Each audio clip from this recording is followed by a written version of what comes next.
वशीकृत चुड़ैल की कहानी। एपिसोड 5, नंदिनी के परिवार की खोज। पिछले एपिसोड में आपने देखा समीर और गांव वालों ने नंदिनी की आत्मा को मुक्ति दिलाने के लिए माफी और अनुष्ठान का सहारा लिया, लेकिन नंदिनी ने चेतावनी दी कि माफी नहीं बल्कि इंसाफ उसे शांति देगा। उसने गांव वालों से कहा कि उसके परिवार को ढूंढकर सच्चाई बताई जाए। समीर ने नंदिनी की मां पद्मा को खोज निकाला, जो अनुष्ठान के लिए गांव आई।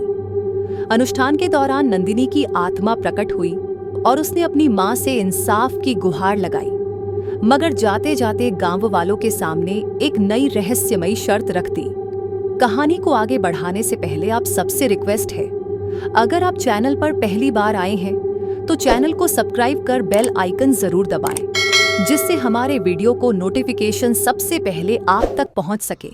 समीर रोहित को बचाने और नंदिनी की आत्मा को मुक्ति दिलाने की नई चुनौती के सामने खड़ा था। नंदिनी ने शर्त रखी थी कि उसके परिवार को ढूंढकर उन्हें उसके साथ हुए अन्याय की सच्चाई बताई जाए, तभी वह गांव वालों को श्राप से मुक्त करेगी। लेकिन उसका परिवार कहाँ है, कौन है वो लोग, इस बारे में कोई भी नहीं जानता था। गांव के मुखिया और बुजुर्गों के साथ समीर ने फैसला किया कि वह नंदिनी के परिवार की तलाश शुरू करेगा। इसके लिए उसे गांव से बाहर भी जाना पड़ सकता था। उसने मन में दृढ़ संकल्प कर लिया कि चाहे जितनी भी कठिनाइयां आएं, वह नंदिनी की आत्मा को मुक्ति दिलाने के इस प्रयास में कोई कसर नहीं छोड़ेगा। समीर ने सबसे पहले गांव के पुराने दस्तावेजों और रजिस्टरों को खंगालना शुरू किया। उसने मुखिया से कहा, हमें किसी तरह नंदिनी के परिवार की जानकारी चाहिए, हो सकता है कि इन दस्तावेजों में कुछ मिल जाए। मुखिया ने कुछ पुरानी किताबें और रजिस्टर समीर को दिए। वह धूल भरे पन्नों को पलटने लगा। लगभग 2 घंटे तक छानबीन के बाद उसे एक रजिस्टर में नंदिनी के पिता का नाम और उनके पुराने घर का पता मिला। ये जानकारी पाकर समीर के मन में उम्मीद की किरण जगी। समीर को पता चला कि नंदिनी का परिवार एक पुरानी हवेली में रहता था, जो अब खंडहर में तब्दील हो चुकी थी। हवेली के बारे में गांव में बहुत सी अफवाहें फैली हुई थीं। कहते थे कि वहां से कई बार रात में अजीबोगरीब आवाजें आती हैं और हवेली के अंदर कोई नहीं जा पाता। लेकिन नंदिनी के परिवार की जानकारी जुटाने के लिए समीर ने वहां जाने का फैसला किया। समीर और गांव के कुछ लोग उस सुनसान हवेली के सामने पहुंचे। हवेली की हालत देखकर उनकी रूह कांप उठी। हवेली के टूटे हुए खिड़की दरवाजों से ठंडी हवा बह रही थी और अंदर घना अंधेरा पसरा हुआ था। समीर ने गांव वालों से कहा, मैं अंदर जाकर देखता हूं, अगर कुछ मिला तो हमें नंदिनी के परिवार का कोई सुराग मिल सकता है। एक बार अंदर जाने के बाद समीर को हर कोने में अजीब सी ऊर्जा महसूस होने लगी। दीवारों पर लगे कुछ पुराने चित्र अब धुंधले हो चुके थे, लेकिन एक तस्वीर में नंदिनी और उसके माता पिता का चित्र स्पष्ट दिख रहा था। समीर ने उस तस्वीर को उठाकर गौर से देखा और तब उसे नंदिनी के माता पिता के चेहरे याद हो गए। समीर को पता चला कि नंदिनी की मां अब एक छोटे से गांव में अकेली रहती है। ये सुनते ही उसने वहां जाने का फैसला किया। उसके मन में न जाने कितने सवाल उमड़ रहे थे। नंदिनी की मां से मिलने के लिए वह अपने दोस्तों के साथ उस गांव में पहुंचा। वहां जाकर उसे पता चला कि नंदिनी की मां का नाम पद्मा है और वह अपने पति के गुजरने के बाद से बिल्कुल अकेली जीवन बिता रही है। पद्मा एक साधारण और सीधी सादी औरत थी, जो अपने घर के बाहर आंगन में बैठी थी। समीर ने उनके पास जाकर कहा, माताजी, मैं नंदिनी के बारे में आपसे बात करना चाहता हूँ। ये सुनते ही पद्मा के चेहरे पर दुख और दर्द की परछाई साफ नजर आने लगी। वह बोली, तुम कौन हो बेटा, और मेरी नंदिनी के बारे में क्या जानते हो?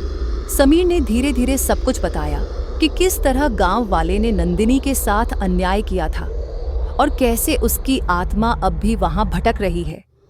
उसने बताया कि अब नंदिनी की आत्मा को मुक्ति दिलाने के लिए पद्मा को आकर अनुष्ठान में शामिल होना होगा। पद्मा ने समीर की बातों को ध्यान से सुना और उसकी आंखों में आंसू आ गए। उसने कहा, मेरी नंदिनी ने बहुत दर्द सहा है और मैं उसके इस दर्द को समझ सकती हूँ। मैं उसके लिए जो भी कर सकती हूँ वह करूँगी। उन्होंने अपने पति की एक पुरानी तस्वीर निकाली और कहा, यह तस्वीर अनुष्ठान के दौरान नंदिनी के पास रखना। इससे उसकी आत्मा को शांति मिल सकती है। समीर ने पद्मा से आश्वासन लिया कि वह अनुष्ठान के लिए गांव आएंगी, लेकिन पद्मा ने चेतावनी दी, बेटा, नंदिनी का दर्द बहुत गहरा है। अगर किसी तरह से अनुष्ठान में बाधा आई तो वह अपना गुस्सा गांव वालों पर उतारेगी।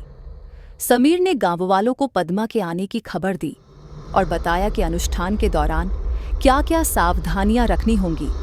गांव के लोग पद्मा का स्वागत करने के लिए तैयार हो गए। उन्होंने हर तरफ दिए जलाए ताकि नंदिनी की आत्मा का गुस्सा कम हो सके।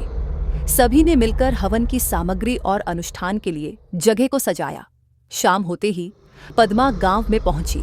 गांव के लोग एकत्रित होकर उसके साथ अनुष्ठान में बैठ गए। समीर ने पद्मा से उस तस्वीर को कुएं के पास रख दिया और नंदिनी की आत्मा के लिए शांति की प्रार्थना शुरू की। जैसे ही अनुष्ठान शुरू हुआ, अचानक से तेज हवा चलने लगी और आसमान में बादल छा गए।